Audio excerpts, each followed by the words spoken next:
আসাম পুলিচৰ সকলোবিলাকৰ পোষ্ট যেনেকুৱা নেকি APR UB AB junior assistant graduation লেভেলৰ পোষ্টবিলাক আৰু লগতে জেল ৱাৰ্ডাৰ এইবিলাকৰ এক্সাম হ'ব নে নহয় আৰু যদিহে এক্সাম হ'ব তেতিয়াহ'লে কি পঢ়িব লাগিব মই সকলোখিনি ডিটেইলছ এইটো ভিডিঅ'ত আপোনালোকক ক'ম। তেতিয়াহ'লে সময় নষ্ট নকৰি বলক ভিডিঅ'টো আৰম্ভ কৰোঁ।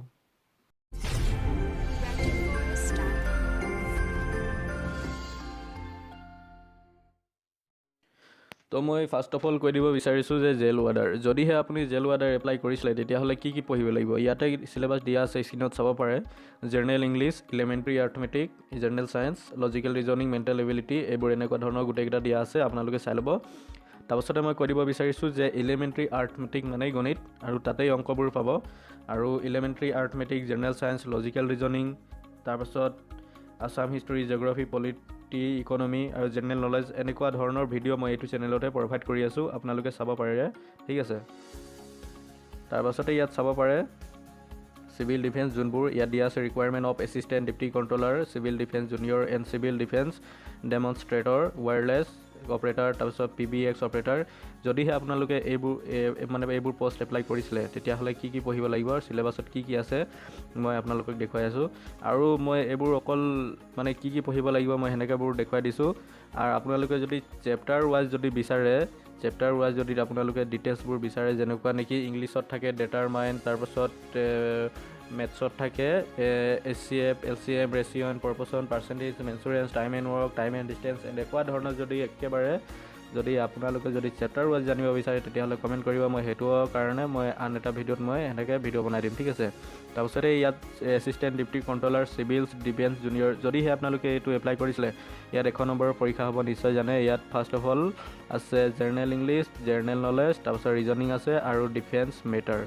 তাৰপিছত ইয়াৰে লগতে মই কৈ দিব বিচাৰিছোঁ যে ইয়াৰ তলত যোনটো civil defence demonstrator, wireless operator, PBX চিলেবাছটো ছেম। তাৰপাছত আৰু এটা আছে প্লেণ্টন যোনটো 34 পোষ্ট না 35 আছিলে, তাৰো চিলেবাছ ছেম আছে।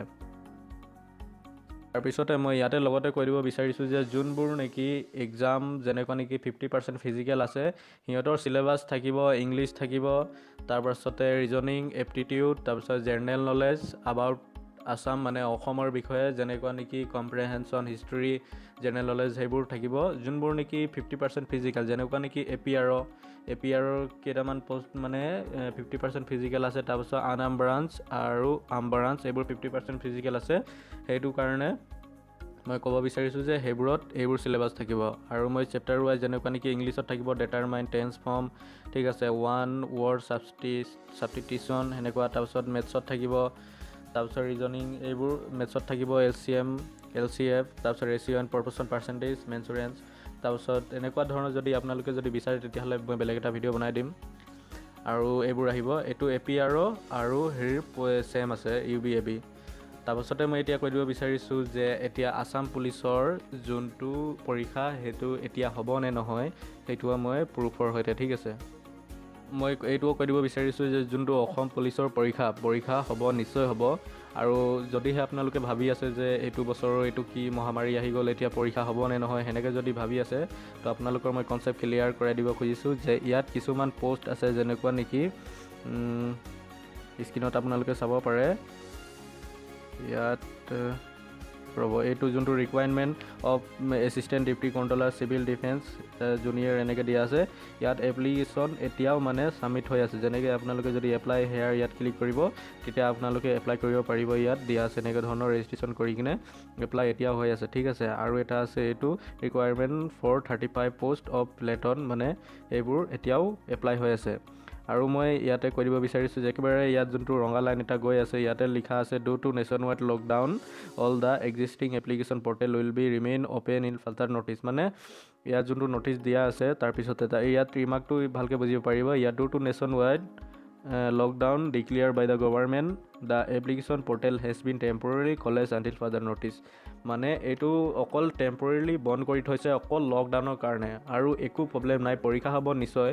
আৰু মই সকলোকে ক'ব খুজিছোঁ যে যোনটো ফিজিকেল প্ৰেক্টিছ যেনেকুৱা নেকি ৰানিং কৰিব লাগে সেইবোৰ আপোনালোকে যদি এতিয়া বাদ দি দিয়ে বা পঢ়া শুনা আপোনালোকে বাদ দি দিয়ে। কিছুমান ষ্টুডেণ্ট এতিয়া এনেকুৱা আছে সিহঁতি পূৰা পঢ়ি আছে, পূৰা প্ৰেক্টিছ কৰি আছে, পিছত কি হ'ব আমি এতিয়া এক্সাম নহ'ব কি নহ'ব বুলি কিনে যদি আমি এতিয়া সেনেকৈ ভাবি কিনে যদি থাকি যাম, পিছত যেতিয়া কম্পিটিশ্যন হ'ব যোনে পঢ়ি আছে বা যোনে প্ৰেক্টিছ কৰি আছে সিহঁতি চাকৰি পাই যাব আৰু আমি ফেইল হৈ যাম, ঠিক আছে। তো সেইবোৰ ভাবি লাভ নাই, এক্সাম হ'ব। আৰু মই আৰু এটা কথা কৈ দিব খুজিছোঁ, যোনটো নেকি আছাম পুলিচৰ এক্সামৰ কথালৈকে বহু কিবা কিবি ভাবি আছে। তো অকল আছাম পুলিচৰ নহয়, ভাৰতৰ যিমানখিনি এক্সাম আছে, ৰেলৱে চেলৱে SSC গোটেইকেইটা এক্সাম এতিয়া পষ্টপন কৰি দিয়া হৈছে। এটাও এক্সাম এতিয়ালৈকে নহয়, ঠিক আছে। তো প্ৰেক্টিচটো কৰা জৰুৰী, আৰু প্ৰেক্টিচটো কৰি থাকিলে কি হ'ব, আপোনাৰ কনচেপ্ট আৰু মেথছৰ যোনবোৰ ৰিজনিং মেথছ সেইবোৰ আপোনালোকে হিষ্টৰী পঢ়ি কিনে এনেকৈ পাছ কৰি দিব পাৰে, কিন্তু যোনটো মেথছৰ আৰু ৰিজনিং সেইটো প্ৰেক্টিচ লাগিবই। আৰু ফিজিকেল এইটো নহয় এক্সাম আছে আৰু 10 দিন, তো নাই 10 দিন পূৰা 24 ঘণ্টা মই প্ৰেক্টিচ কৰিলোঁ, 10 দিনত কেলৈ নহ'ব, কেতিয়াও নহ'ব। সেইটো 2 মাহ 3 মাহ প্ৰেক্টিচ লাগিবই। তাৰপিছতে পঢ়াটো সেনেকুৱা মেথছৰ যোনটো সেইবোৰ মেথছৰ ৰিজনিং সেইটো পঢ়িব লাগিবই, নহ'লে আপোনালোকে থাকি যাব। মই বাৰে বাৰে কৈ আছোঁ, আপোনালোকে প্ৰেক্টিচ কৰক। এক্সাম হ'ব, লকডাউন শেষ হোৱাৰ পিছত সকলোৰে এক্সাম হ'ব, আৰু যোনে এতিয়া প্ৰিপেৰেশ্যন কৰি আছে সিহঁতি চাকৰি পাব, আৰু যোনে প্ৰিপেৰেশ্যন নাই কৰা সিহঁতি চাকৰি নাপাব। আৰু যিহেতু কম্পিটিশ্যন বহুত আছিলে, আৰু এতিয়া লকডাউনৰ ক্ষেত্ৰত যদিহে আপুনি পঢ়ে, বহুতে এপ্লাই কিবা সেনেকৈ মানে প্ৰেক্টিচ নাই কৰা, আপোনালোকে যদি প্ৰেক্টিচ কৰে তেতিয়াহ'লে চাকৰি নিশ্চয় পাব। কম্পিটিশ্যন কম হৈ যাব পাৰে, ঠিক আছে। তো ভিডিঅ'টো চোৱাৰ বাবে ধন্যবাদ। আৰু কথা এটা কৈ দিব খুজিছোঁ, যদিহে আপুনি চেনেলটোত প্ৰথমবাৰ আহিছে তেতিয়াহ'লে চেনেলটো ছাবস্ক্ৰাইব কৰি ল'ব, আৰু লগত থকা বেল আইকনটো ক্লিক কৰি ল'ব। আৰু যদিহে ভিডিঅ'টোৰ পৰা কিবা লাভ হ'ল তেতিয়া লাইক কৰি দিব আৰু শ্বেয়াৰ কৰি দিব। ভিডিঅ'টো চোৱাৰ বাবে ধন্যবাদ।